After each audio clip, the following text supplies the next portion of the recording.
Please subscribe my channel and press the bell icon. Hello everyone, good morning. आप सभी को नमस्कार।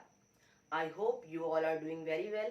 Welcome back to my channel that is Believe with Physics. जैसे कि आप सभी जानते हैं कि कल हम लोगों ने रिफ्लेक्शन ऑफ लाइट के कुछ चैप्टर के कुछ टॉपिक को हमने क्लियर किया था। रिफ्लेक्शन ऑफ लाइट के कुछ टॉपिक को हमने क्लियर किया, जिसमें हमने लाइट को पढ़ा था, रिफ्लेक्शन ऑफ लाइट को पढ़ा था, प्लेन मिरर को पढ़ा था, स्फेरिकल मिरर को पढ़ा था और स्फेरिकल मिरर के अंदर कॉन्वेक्स और कॉनकेव मिरर को पढ़ा था। आज उसके आगे हम लोग आगे का टॉपिक क्लियर करते हैं और जितना मैं बता रही हूँ, अगर आपने इतना पढ़ लिया तो आपका पूरा चैप्टर क्लियर हो जाएगा। कुछ भी चीज ऐसी नहीं है जो आपकी छूटेगी, मतलब कुछ भी ऐसा नहीं है जो आपका लेफ्ट रह जाएगा। जितना मैं पढ़ा रही हूँ, अगर आप इसका शॉर्ट नोट बनाकर अपना रखते हो तो आपके एग्जाम में बहुत अच्छा हेल्प करेगा और आपको बहुत ईजी लगेगा चैप्टर। ओके, सो मैं जितना पढ़ा रही हूँ उसको आप अच्छे से पढ़िए। स्टार्ट करते हैं पढ़ाना। सो जैसे कि कल हम लोगों ने पढ़ा था कॉन्वेक्स मिरर क्या होते हैं और कॉनकेव मिरर क्या होते हैं, ठीक है ना। तो कॉन्वेक्स मिरर हम लोगों ने पढ़ लिया था और कॉनकेव मिरर पढ़ लिया था, ठीक है। कॉन्वेक्स मिरर में हमने क्या पढ़ा था कि जिसका बल्गिंग पार्ट कैसा हो, जिसमें बल्गिंग पार्ट हमारा रिफ्लेक्टिंग सरफेस हो और इनर पार्ट हमारा पॉलिश हो। जिसमें बल्गिंग पार्ट हमारा रिफ्लेक्टिंग सरफेस हो और इनर पार्ट हमारा पॉलिश हो, वो हमारे कॉन्वेक्स मिरर कहलाते हैं। और जिसमें बल्गिंग पार्ट पॉलिश हो और इनर पार्ट रिफ्लेक्टिंग सरफेस हो, वो कॉनकेव मिरर कहलाते हैं। अब कुछ टर्म्स यूज्ड होते हैं कॉन्वेक्स और कॉनकेव मिरर में, मतलब कॉन्वेक्स और कॉनकेव मिरर में रेडियस ऑफ कर्वेचर क्या होती है, फोकल लेंथ क्या होती है, पोल क्या होता है और प्रिंसिपल एक्सिस क्या होता है, इसके बारे में हम लोग पढ़ेंगे। ये सारी डेफिनेशंस को कैसे हम लोग पढ़ सकते हैं, ठीक है ना। सो डायग्राम बना लेते हैं।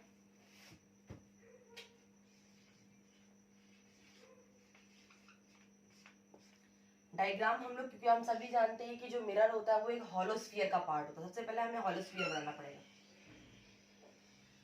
हॉलोस्फीयर का पार्ट होता है, तो हमने दो हॉलोस्फीयर बना लिए, क्योंकि हमें कॉन्वेक्स मिरर की भी जरूरत है और कॉनकेव मिरर की भी जरूरत है, ठीक है। जिसमें बल्गिंग पार्ट हमें दिखाना है रिफ्लेक्टिंग सरफेस, तो हम इधर कर लेते हैं, ये लाइन खींच ली कि इतना पार्ट हमारा रिफ्लेक्टिंग सरफेस है। और ये हमने कॉनकेव मिरर के लिए बना लिया, ठीक है। ये कॉन्वेक्स मिरर के लिए बनाया और ये कॉनकेव मिरर के लिए, कॉन्वेक्स मिरर के लिए और कॉनकेव मिरर के लिए। यहाँ पे लिख देते हैं हम लोग कॉन्वेक्स मिरर और दिस वन कॉनकेव मिरर।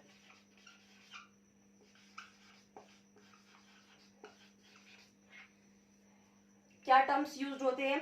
सबसे पहला है सेंटर ऑफ कर्वेचर क्या होता है। याद रखिएगा कि जो सेंटर का, जो हमारा होलोस्फीयर का ही सेंटर होता है, वही सेंटर ऑफ कर्वेचर होता है।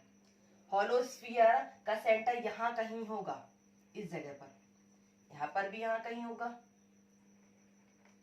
जो होलोस्फीयर का सेंटर होता है वही हमारा क्या कहलाता है, सेंटर ऑफ कर्वेचर, ठीक है। होलोस्फीयर के सेंटर को हम लोग सेंटर ऑफ कर्वेचर बोलते हैं। तो ये हमारा मिरर का सेंटर ऑफ कर्वेचर हो गया, मिरर का सेंटर ऑफ कर्वेचर, और इसको रिप्रेजेंट करते हैं स्मॉल सी से। ओके, सेंटर ऑफ कर्वेचर को स्मॉल सी से रिप्रेजेंट करते हैं। कॉन्वेक्स मिरर के लिए जो सेंटर ऑफ कर्वेचर होता है वो बिहाइंड होता है। बिहाइंड कैसे हम लोग मानेंगे कि मैम ये तो अंदर की तरफ दिख रहा है, बट हम लोग रिफ्लेक्टिंग सरफेस के उससे लेते हैं। रिफ्लेक्टिंग सरफेस किधर है, बाहर की तरफ है, इसलिए जो सेंटर ऑफ कर्वेचर इसका किधर की तरफ बोला जाएगा, बिहाइंड बोला जाएगा। बोला कॉन्वेक्स मिरर का जो सेंटर ऑफ कर्वेचर होता है वो बिहाइंड होता है, behind it. Centre of curvature जो कॉन्वेक्स मिरर का होता है वो बिहाइंड इट होता है। कैसे हम लोग किसके हिसाब से लेंगे, रिफ्लेक्टिंग सरफेस के हिसाब से, कैसे, इसके पीछे। और कॉनकेव मिरर की बात करें तो कॉनकेव मिरर में क्या होगा, रिफ्लेक्टिंग सरफेस ये होगा और पॉलिश सरफेस ये होगा और रिफ्लेक्टिंग सरफेस ये होगा। तो centre of curvature concave mirror के लिए in front of it, okay. Convex mirror के लिए बिहाइंड इट और कॉनकेव मिरर के लिए in front of it. Clear हुआ सभी को सेंटर ऑफ कर्वेचर क्या है। सेंटर ऑफ कर्वेचर हमारा होलोस्फीयर का एक पार्ट होता है। यहाँ पे सेंटर ऑफ होलोस्फीयर के ही सेंटर को हम लोग सेंटर ऑफ कर्वेचर बोलते हैं। ऐसे बोलेंगे हम लोग कि as we know that the mirror are the part of the holosphere and the center of the holosphere is called the center of curvature of mirror. Okay, क्या बोलेंगे कि हमारा मिरर जो होता है वो होलोस्फीयर का एक पार्ट होता है, इसलिए जो सेंटर, जो हमारा होलोस्फीयर का सेंटर होता है उसी को ही हम लोग मिरर का सेंटर ऑफ कर्वेचर कहते हैं। इसको स्मॉल सी से रिप्रेजेंट करते हैं। कॉन्वेक्स मिरर के लिए ये बिहाइंड इट होता है और कॉनकेव मिरर के लिए इन फ्रंट ऑफ इट होता है। किसके अपार्ट में लेंगे हम लोग? रिफ्लेक्टिंग सरफेस के अपार्ट में लेंगे, रिफ्लेक्टिंग सरफेस के सामने के पीछे। ओके, क्लियर हो गया सेंटर ऑफ कर्वेचर सभी को। नेक्स्ट हमारा टर्म आता है रेडियस ऑफ कर्वेचर। क्या होता है? तो बोला गया है होलोस्फीयर की रेडियस, जो होलोस्फीयर की रेडियस होती है, जहां से हमारा मिरर स्टार्ट हुआ है बनना, मान लीजिए यहां से मिरर स्टार्ट हुआ है, तो जो हमारी होलोस्फीयर की रेडियस होगी वही हमारी मिरर का रेडियस ऑफ कर्वेचर होगा। ठीक है, ये याद रखिएगा कि जहां से हमने मिरर को बनाना चालू किया वहीं से हमें देखना है। तो हमने मिरर को यहाँ से बनाना चालू किया है, तो यहाँ से लेकर के जो भी हमारी होलोस्फीयर की रेडियस होगी वो हमारा मिरर के लिए किसकी तरह काम करेगी? रेडियस ऑफ कर्वेचर की तरीके। किसकी तरह काम करेगी? रेडियस ऑफ कर्वेचर की तरीके। ठीक है, बोला गया होलोस्फीयर, बोला गया होलोस्फीयर की रेडियस, जिस जगह से हमने मिरर को बनाया है उसकी रेडियस को ही हम लोग क्या बोलेंगे? मिरर का रेडियस ऑफ कर्वेचर। और इसको आर से रिप्रेजेंट करते हैं। क्लियर हो गया? इसको आर से रिप्रेजेंट करते हैं। क्लियर हो गया? नेक्स्ट हम लोग पढ़ते हैं प्रिंसिपल एक्सिस क्या होती है। तो प्रिंसिपल एक्सिस का हम लोग बोलेंगे कि एक ऐसी लाइन, एक ऐसी लाइन मिरर पे, एक ऐसी लाइन जो कि पोल को और सेंटर ऑफ कर्वेचर को पास करती है। एक ऐसी लाइन जो पोल और सेंटर ऑफ कर्वेचर को, मिरर के पोल और सेंटर ऑफ कर्वेचर को क्रॉस करती है, वो हमारी प्रिंसिपल एक्सिस कहलाती है। क्लियर हो गया? एक ऐसी लाइन जो पोल और मिरर के पोल और सेंटर ऑफ कर्वेचर को क्रॉस करती है, प्रिंसिपल एक्सिस कहलाती है। क्लियर हो गया? ये हमारी प्रिंसिपल एक्सिस हो गई। क्लियर हो गया? ये प्रिंसिपल एक्सिस हो गई। एक मिरर, एक ऐसी लाइन जो मिरर के पोल और सेंटर ऑफ कर्वेचर को क्रॉस करती है, एक ऐसी लाइन जो मिरर के पोल और सेंटर ऑफ कर्वेचर को क्रॉस करती है, प्रिंसिपल एक्सिस कहलाती है। क्लियर हो गया? नेक्स्ट हम लोग पढ़ेंगे अपार्चर। अपार्चर क्या होता है? बोला गया मिरर का वह पार्ट जो कि लाइट को एक्सपोज करता है। मिरर का वह पार्ट जो लाइट को एक्सपोज करता है, मतलब जितने पार्ट में हमारी लाइट आती है उसको हम लोग बोलते हैं इसका अपार्चर। तो हमने मिरर का कितना पार्ट है? मान लीजिए हमने मिरर में इसमें ये वाला पॉलिश पार्ट होता है अंदर वाला, और इसमें बाहर वाला पॉलिश पार्ट होता है। इतना पार्ट है, इसको हमने नेम दे दिया एक्स और वाई, एंड इसको एक्स और वाई। तो इतने पार्ट में ही हमारी लाइट इंसिडेंट होगी, इतने ही पार्ट हमारा लाइट को एक्सपोज करेगा। तो हमारी ये पार्ट एक्स वाई पार्ट ही हमारा क्या कहलाएगा? अपार्चर कहलाएगा। मिरर का अपार्चर एक्स वाई पार्ट कहलाएगा। मिरर का वह पार्ट जो लाइट को एक्सपोज करता है वो हमारा मिरर का अपार्चर कहलाता है। क्लियर है? जिसका नेम क्या दे दिया? X Y. आप लोगों ने देखो कि पोल हमने पढ़ा नहीं, तो पोल क्या होता है? अभी हम लोगों ने पढ़ा सेंटर ऑफ कर्वेचर में पढ़ा था कि होलोस्फीयर के सेंटर को हम लोग मिरर का सेंटर ऑफ कर्वेचर बोलते हैं। अब बोला जाएगा कि मिरर के सेंटर को हम लोग पोल कहते हैं।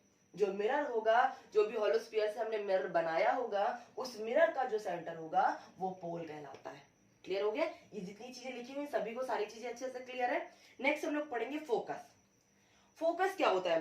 बोला गया सारी रेस जो कि प्रिंसिपल एक्सिस के पैरेलल हो या उसके बहुत पास हो। सारी रेस जो कि प्रिंसिपल एक्सिस के पैरेलल हो या उसके बहुत पास हो, आफ्टर रिफ्लेक्शन वो एक पॉइंट से पास होती है in case of concave mirror, and pass होती हुई दिखाई पड़ती हैं in case of convex mirror. याद रखिएगा कि एक सारी रेस जो कि प्रिंसिपल एक्सिस के पैरेलल होती हैं, आफ्टर रिफ्लेक्शन वो एक पॉइंट पर मीट करती हैं in case of concave mirror, and meet होती हुई दिखाई पड़ती हैं in case of convex mirror. Clear हो गया? उसको ही हम लोग क्या बोलते हैं? फोकस बोलते हैं। अब उसको हम लोग कैसे समझेंगे? तो मान लीजिए हमने यहाँ पर डायग्राम ड्रॉ करना है। हम लोग क्या बोला गया कि जब भी कोई लाइट हमारी प्रिंसिपल एक्सिस के पैरेलल हो या उसके बहुत पास हो, आफ्टर रिफ्लेक्शन वो प्रिंसिपल एक्सिस के एक पॉइंट पे मीट करती है, या मीट करती है in case of concave mirror, and meet करती हुई दिखाई पड़ती है in case of convex mirror. That point is called the focus of mirror. That point is called the focus of mirror. So ये हमारा पोल होता है, यहाँ हमारा सेंटर ऑफ कर्वेचर होता है. तो प्रिंसिपल एक्सिस के पैरेलल हमने एक लाइन हमने प्रिंसिपल एक्सिस के पैरेलल ड्रॉ कर ली. अब बोला गया प्रिंसिपल एक्सिस के पैरेलल ड्रॉ करने के बाद ये हमारी एक पॉइंट पर मीट करती है. तो एक पॉइंट पर मीट करेगी, yes, this one. That point is called the focus for concave mirror. सभी को क्लियर हो गया. नेक्स्ट हम लोग पढ़ेंगे फोकल लेंथ क्या होता है.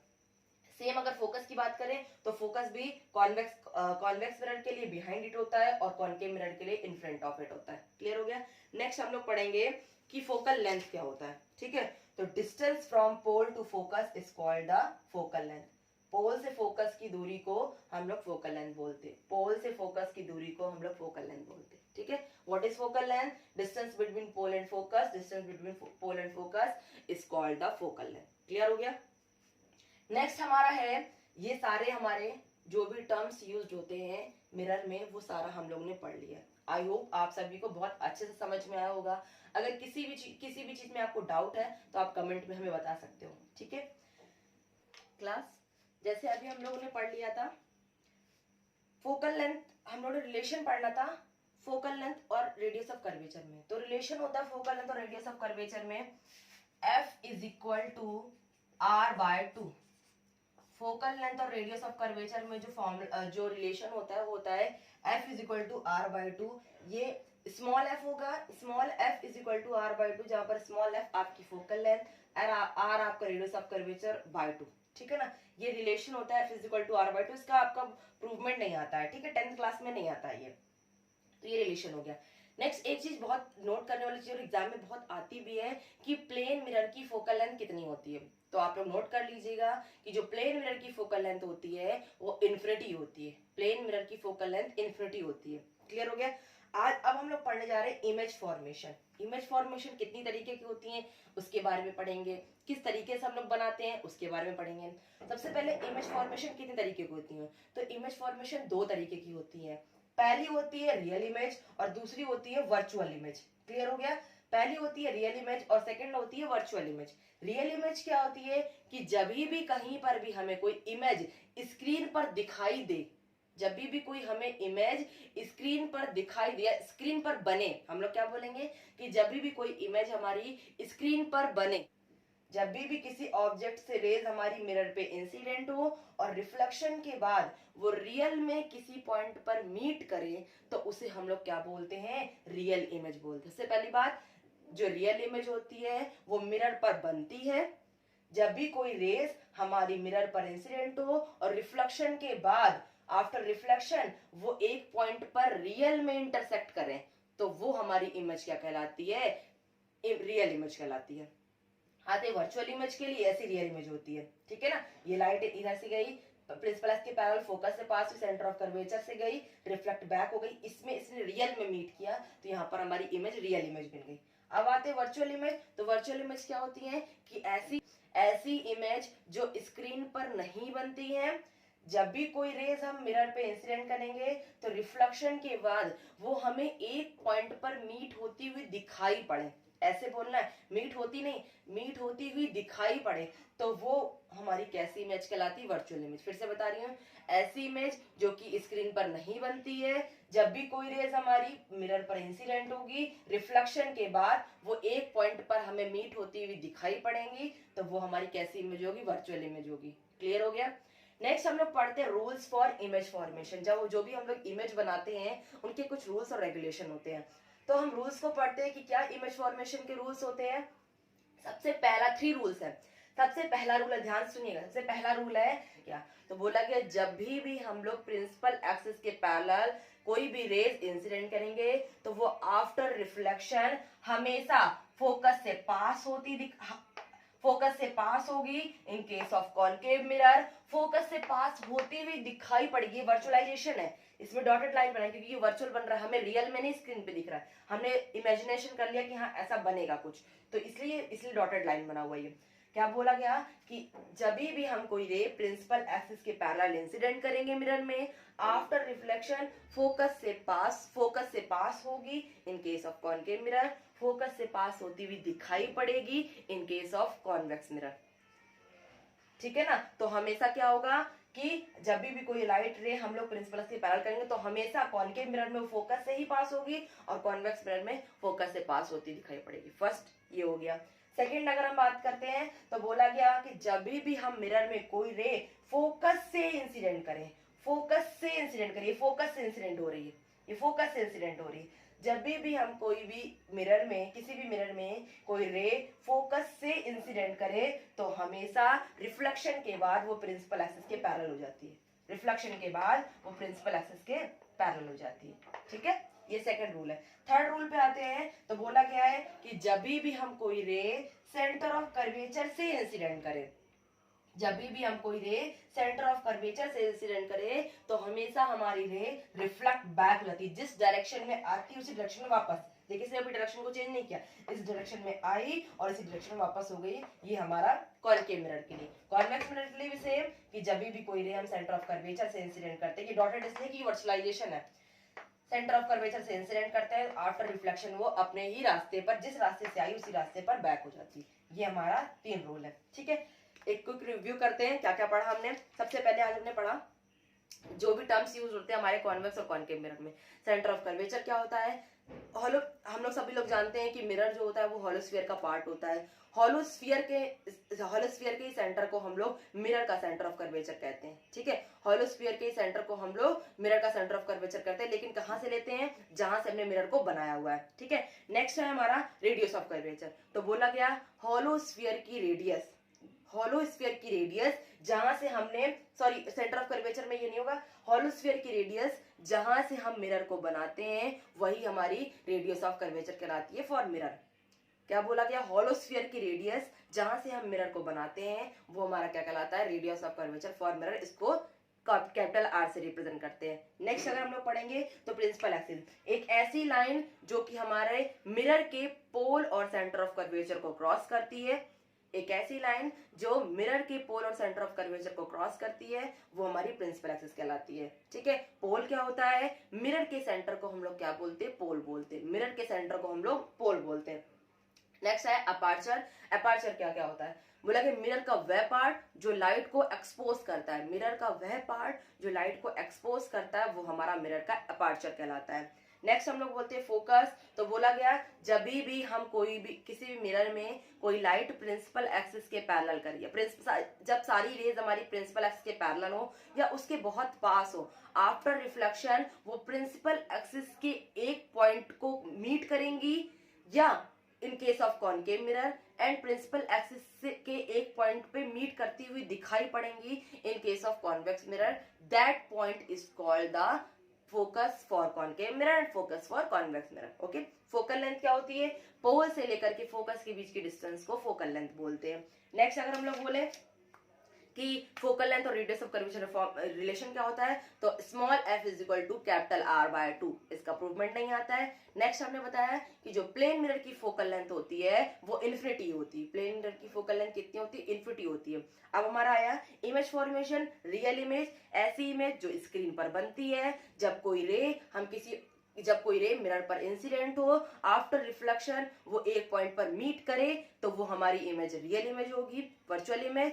ऐसी इमेज जो कि स्क्रीन पर नहीं बनती है, जब भी कोई रे हम लोग इंसिडेंट करें तो ये एक पॉइंट पर मिलती हुई दिखाई पड़े और मिरर पर देखने पर हमें ये इमेज दिखाई पड़ती है तो वो वर्चुअल इमेज कहलाती है, ठीक है। नेक्स्ट है हमारे image rules for image formation.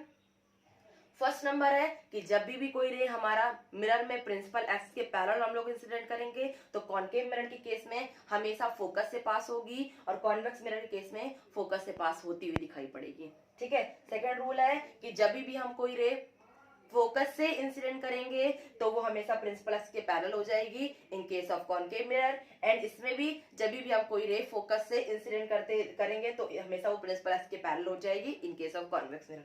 Third number है कि जब भी हम लोग कोई रे सेंटर ऑफ कर्वेचर से इंसिडेंट करते हैं, चाहे वो कॉनकेव मिरर हो या चाहे कॉन्वेक्स मिरर हो, तो वो जिस रास्ते से आती है उसी रास्ते में वापस जाती है, अपने डायरेक्शन को चेंज नहीं करती है। ओके, आई होप आप सभी को मेरे ये सारे जितना मैंने पढ़ाया वो बहुत अच्छे से समझ में आया हो। अगर आपको मेरा जो मैंने पढ़ाया वो आपको समझ में आता है तो प्लीज मेरे चैनल को लाइक करिए। आप लोग लाइक करते हो तो मुझे मोटिवेशन मिलता है कि हाँ आप लोगों को आपको समझ में आ रहा है। ओके, सो प्लीज अगर अच्छा आपको समझ में आया तो लाइक जरूर कर दीजिएगा।